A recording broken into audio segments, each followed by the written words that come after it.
All right, everyone, welcome to Smash Course. I'm Theresa, and I'm here from the CSL with the rest of my CSL crew and extended family. So I'm going to let everyone kind of introduce themselves, but you may already know them. So starting with Juice Doom. How's it going, guys? My name is Max. You may know me in the Smash community as Max Ketchum. I'm the fighting game community manager at CSL. We just opened up this division this year for the 2017-2018 season. And my partner in crime over here, you might know this guy as well. Yeah, my name is Toronto Joe. I am the fighting games tournament manager for CSL. Stoked to be on the show, and can't wait to dig into some collegiate esports. Hey guys, my name is Wanda Biedma. I go by Hungrybox. I play Smash professionally for Team Liquid, and I rep Jigglypuff best I can. Yeah. Best in the world. It's pretty good. I do what I can. I think we're going to talk a little bit more about that later on, but right now let's kind of dig into what we're going to do in this show, because this is what we're going to be doing, repeatedly for a good time while we go through the CSL tournament this year. Smash Course is going to be your destination to get all what's happening, the current results, the standings locally, regionally, and then at our finals with both Smash 4 and Melee. So just keep in touch on our YouTube channel and our social media accounts for when we're going to be dropping each episode. But I'd like to go through a history of where collegiate Smash has been so far, because as you might know, we've already only taken on Smash this year in 2017 when Max and Joe joined us, and we're really excited about this. But we know we are bringing on a history. So I'd like to let them take a bit of time to tell us where they've been, and so we can know who the top contenders have been and what they think is going to happen this year. The roots of collegiate Smash are super humble. It was originally started by a guy named Matt Zeb. He now works for Smash UG full-time and has kind of stepped away from running the Melee games, his original baby, but he's still very much involved behind the scenes in some capacity with CSL as kind of a mentor to Joe and myself, and just the figure in the shadows. He's Giovanni from Pokemon at this point. And it started in 2014 as a New England regional project. It had 10 teams from Massachusetts and the surrounding area, and has since grown to include over 100 schools, well over 100 schools. And it's been running now for, I believe, 5 seasons. The previous champions have typically been from either New England, Southern California, and in some cases, the Atlantic South has also placed very high. This most recent season, University of Central Florida won, and they were runnered up by UC Berkeley, who has also had a strong showing. They're previous national champions as well. So we saw this, Joe and I, in 2015 when Smash 4 was still under a year old. And we were like, man, this is such a sick thing for the Smash community, right? Why don't we do the same thing for Smash 4? Nobody has stepped up to the plate yet to do it.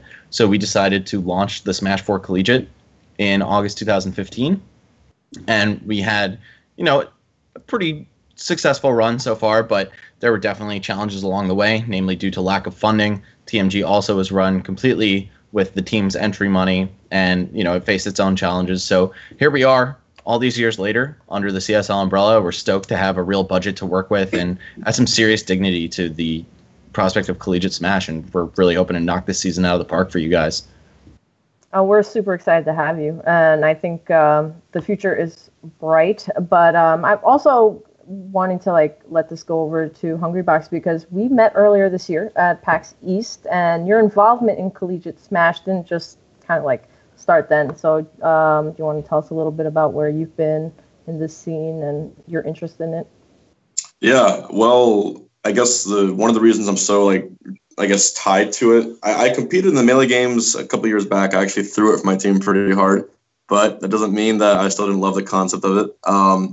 I graduated from the University of Florida, and we had a pretty good Smash scene there. They rented out the big UF ballroom every couple months to run what's called Gatorland, and you had all the people who ever played Smash in the whole campus coming out to play friendlies or participate in the free tournament. It was free to students to enter, and the winner got a gift card or a new piece for the PC. And I also ran a few tournaments at the University of Florida in my housing co-op.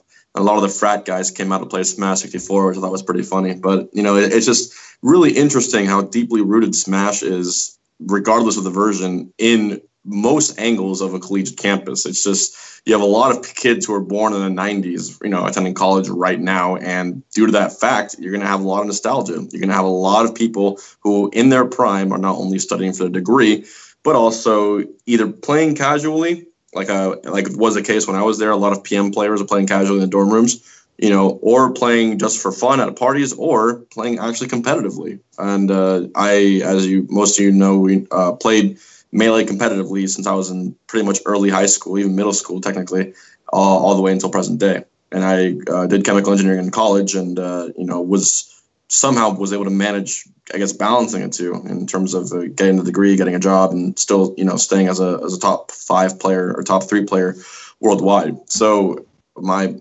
purpose of helping out CSL and being involved with this is that I want to give my perspective, my angles on the challenges and the benefits that come with sort of balancing competitive gaming with a collegiate workload, and also pretty much proving that having a competitive scene, having a competitive circuit between schools, it could be a very beautiful thing, because, college sports, college baseball, college basketball, and football, obviously, it's not only watched by a lot of people, it's a national pastime, and in some ways preferred to by a lot of people over professional, sports, professional basketball, football.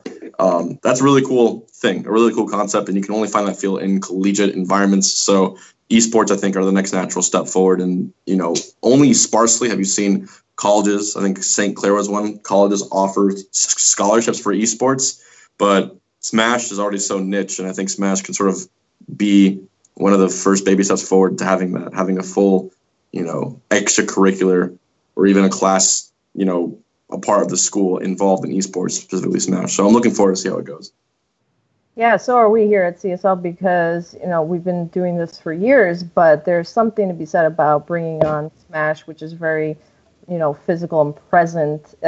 Like with everything going on with the locals, I'm super excited starting this Sunday to see what's going to happen with our community and how it's going to grow and kind of link into these, built-in cultures that you're referencing to in colleges. So I think this is where we can kind of ask ourselves the question, what's the future going to look like? So how is, the union of CSL, TMG, and Smash 4 Collegiate going to, look like for 2018 and beyond? And I do think that it will definitely help grow and amplify that message of, camaraderie, but also that competition that's going to bring people together. So our community director actually just met a middle school player, believe it or not, who was interested in generally that trajectory of moving on towards collegiate action. So I thought that was interesting this week that we saw that. We're getting interest at a much younger age. But what do you guys see for the future? What do you think is going to happen in collegiate Smash, and especially with this tournament starting? Yeah, I think esports and colleges and universities, they go hand in hand. Honestly, I wouldn't be where I was if it wasn't for the support of my university. Get On My Level, which is Canada's largest tournament year to year, that actually started at my university through the Smash Club that I was the president of. So I think colleges just open up so many opportunities, not just for having a space to unite and build that community, but just to have that sort of platform to connect so many people together and share that passion. Because as a TO, one of the biggest challenges is just getting the venue itself, finding a place that, can support the unique challenges that Smash tournaments face. And with the spaces that were provided through the support of colleges, I think the sky's the limit, honestly. If we could start something like Get On My Level at a university, you can start something at the local, regional, national level if you put in enough time. That's I think it's inspiring. Yeah. Again, kind of to echo HBox, it's a natural marriage between Smash and a collegiate environment. If there are two things you're sure to find in a collegiate living space, it's beer and Smash Bros. And pretty much across the board. It doesn't even have to be a nerd community, quote unquote, or even a Smash club existing on a campus. It's just something that is very nostalgic. It's very accessible. People have been playing Smash, especially in the particular age group that's going to college right now, since they were old enough to hold a controller. And the characters are, of course, some of the most recognizable IPs. And Theresa, as you said, it's a physical esport. Obviously you're not kicking a ball or anything, but fighting games are vastly preferred to be played in person, just because online latency is a huge detriment to the kind of frame perfect nature of the game. And it brings people together. It's something fun to do while you're hanging out with your friends. You don't have to have a $2,500 computer to run maximum specs or anything. You can find a Nintendo 64 at a yard sale, or, a GameCube at this point is even super cheap and easy to find in environments like that. And it's just fun to be around rather than sitting in front of your computer and playing a MOBA for hours on end. It's some way to get involved with the students at your school and now with an interscholastic league beyond it.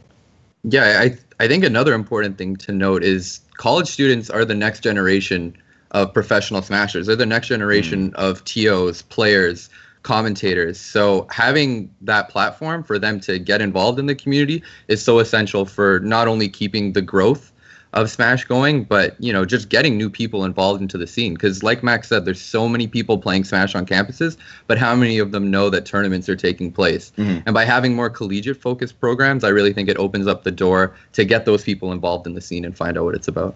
Yeah, I agree. I think that that's definitely the most exciting part for us. Being in person, I'm going to be there at the tri-state area event, and I'm hoping to also attend the Florida event. So I hope we'll see you there too, Hungrybox. But it's going to be exciting just to see the people playing in action, just seeing what the future looks like, and not just behind the screen. I love playing, different games like Overwatch and stuff, but I don't know who I'm playing with, and I'm sure that's the same experience sometimes with people on campus. But I know that every week, most of these esports clubs are holding Smash events, and they are getting to know each other, and they are loving this. So let's see what happens. But how about we go over the format of what these locals, regionals, and eventually the finals are going to look like for those who are not initiated. And let's get some perspective from a pro on, what that looks like and entails. Sure. So the long and short of the format is that we start with 16 local level events across the U.S. and Canada, primarily in the U.S., but of course we have Ontario and British Columbia events as well. Then the top 4 teams will be invited to compete in 8 regional events after winter break ends.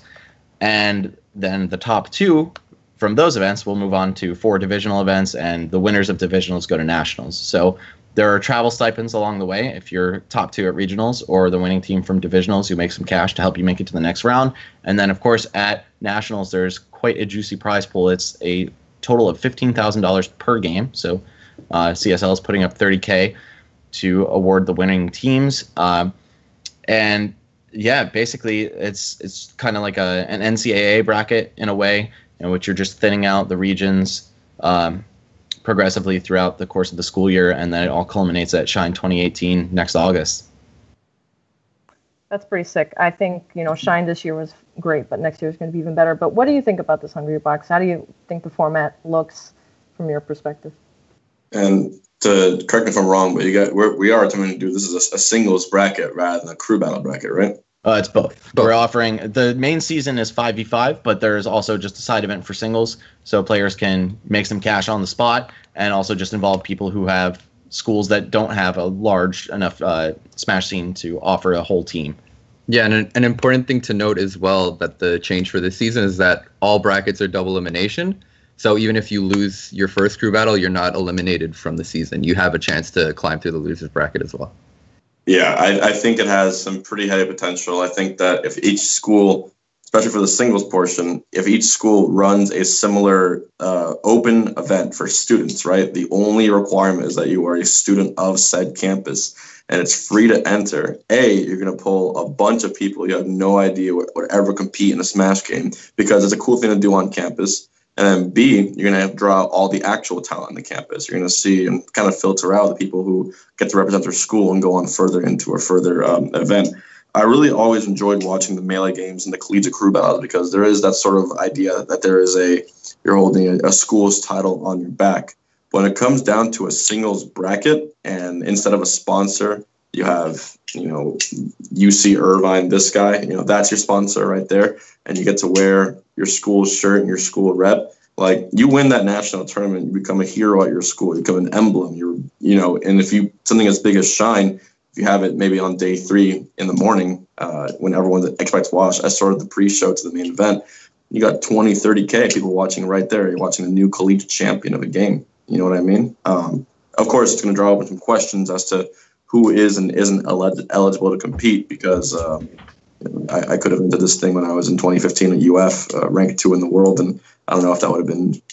I'll take it, but we might have to make some adjustments as to who can enter and whatnot. But that is a great way just to get the idea out there that a series that is basically free to join from your own home, and you fly out the winner from each region and you have them compete in a big battle royale bracket.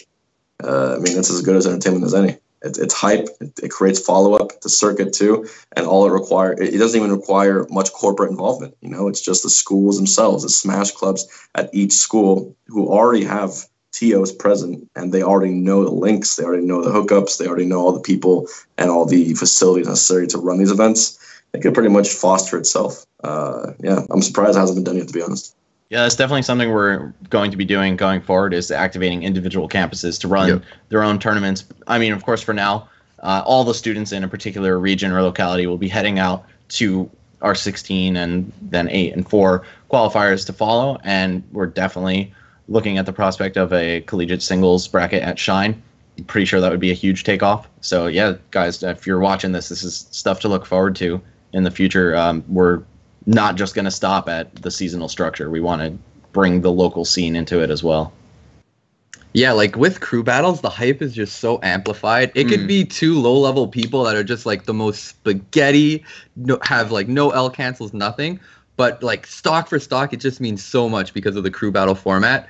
And when I played at Super Nebs, when I was representing York University, when we were in that New York City venue, that dingy arcade, it was insane. Everyone was yelling. Everyone was getting hyped stock for stock. So just the pride involved and just like you mentioned, the regional just like sense of like, I'm repping my school. I'm repping my nation. It really brings out just so much excitement in the players and really brings out the best in them. And Cal, for example, he's a high school player that just had a win at Red Bull Gods and Gatekeepers. He said it's important that we give players, an opportunity to feel what it's like to play on the main stage, have all that, hype and build up around them. So I really think it's cool that we're allowing collegiate Smash specifically to get that kind of shine. That's great. And I feel like at Shine, we saw that action where it was nail biting with Montgomery community winning, right, Max? You might want to, prep everybody on how that went, but that was super nail biting. That was stock for stock from what I remember. Yeah, a quick recap for the Smash 4 Collegiate Finals over at Shine. We had literally a 2-way tie in terms of set count and stock count between 2 teams, and they ended up resolving it by doing a doubles match between the top 2 players on each of the teams, and Montgomery County Community College from Pennsylvania ended up walking away with the title. It was intense. They had, their whole school behind them, all the representatives in attendance, of course, and it was literally like every percent mattered. And yeah, it was just something to behold, man. You don't get that kind of community or unity from your typical singles bracket, and I think that's a unique angle that Collegiate Smash brings to the table. Absolutely, but not to mention it'll be really easy to collect stats for everything too. How anal all these collegiate sports people are about stats, and it's cool because even if you didn't win, you could have some like an MVP award. Who was able to take the most stocks in the whole circuit, who had the most clutch comebacks. Distribution. You get a lot of cool data out of it. Yeah, we've got scorecards for the qualifiers, so we're going to be collecting a lot of data and making some cool stuff happen. Look out for some potential PG stats and info, by the way. But anyway, we'll keep going. I do like that. I do like the fact that we're going to be getting granular here with the data, but I guess we can save that for another episode. And I would love coming back to that topic about eligibility and like where we draw a line in collegiate, because that is a huge CSL topic. We've done this for years for our other games, but we can save that maybe for episode 2. But Collegiate Smash doesn't exist in a vacuum, and we're very lucky to have Hungrybox here today. So I think we're going to let you guys take the table and talk about what's going on in the wider Smash community, including GTX. This is super exciting. So I'll let you guys kind of like take the room on that. Yeah, HBox, why don't you tell your story? The floor is yours, my man. That's all you. We were watching the stream. How was it? Tell us. How was it? It just so happens I have, a box right here, and inside this box is this shiny little glass thing. It's like a shiny shard. I don't know what it is, but it has my name on it. It's pretty cool. But humble brag aside, I will say this, in all honesty, that GTX represents basically one of the great ideas, which is that when you get an individual who is dedicated enough and loves the game enough, and when he happens to have the resources that he does, you can pull off a phenomenal production. Something that anyone can watch, anyone can participate in if they're in the city, and it's something that is just so spectator friendly that it seems like a no-brainer. The idea is that GTX was Josh Patel. He had was able to rent out the Vivint Arena. He's a very good entrepreneur. He has a lot of connections in the area.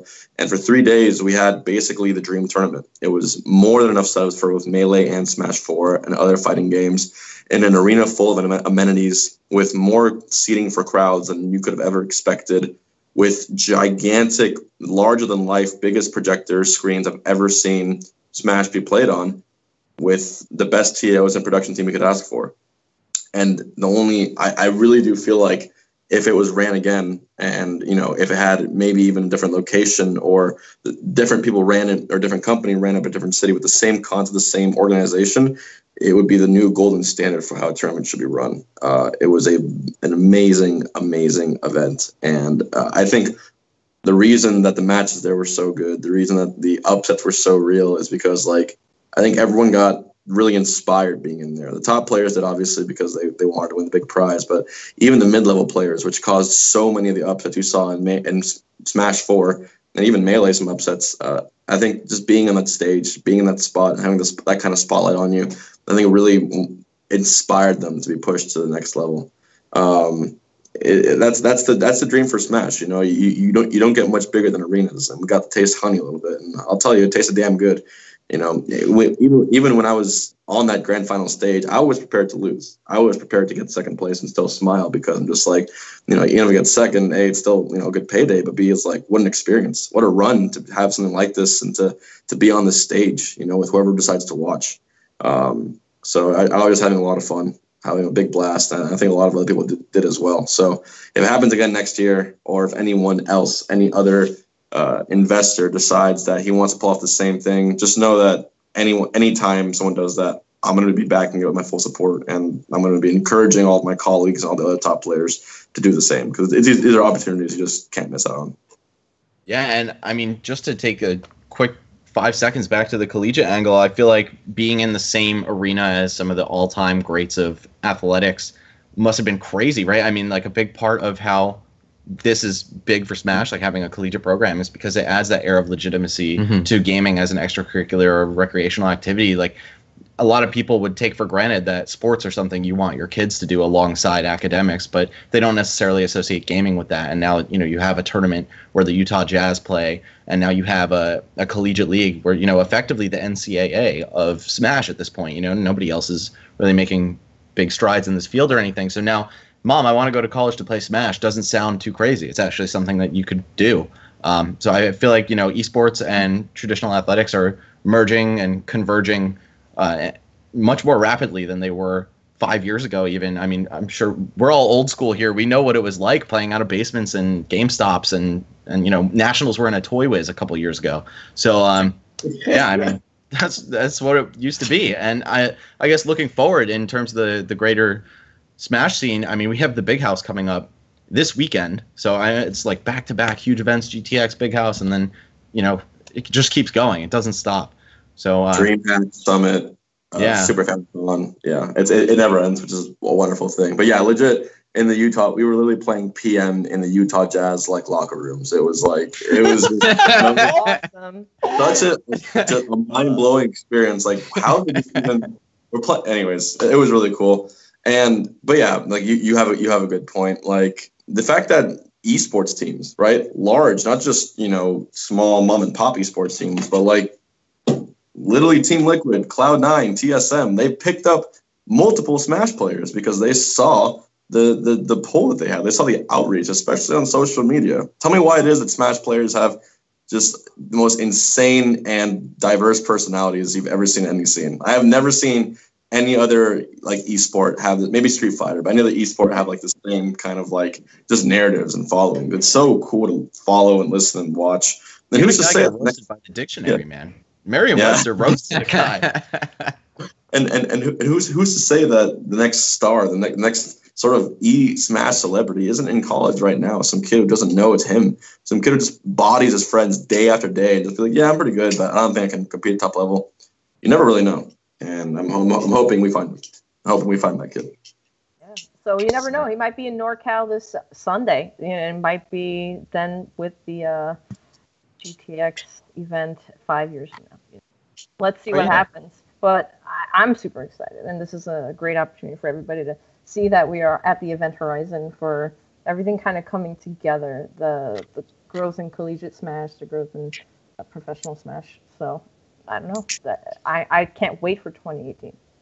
We should definitely gloss over the NorCal stuff as well. Please. Of course, our first event is this Sunday. It's at UC Berkeley, or right next to UC Berkeley at Pappy's Sports Bar and Grill, hosted by the UC Berkeley Smash Club.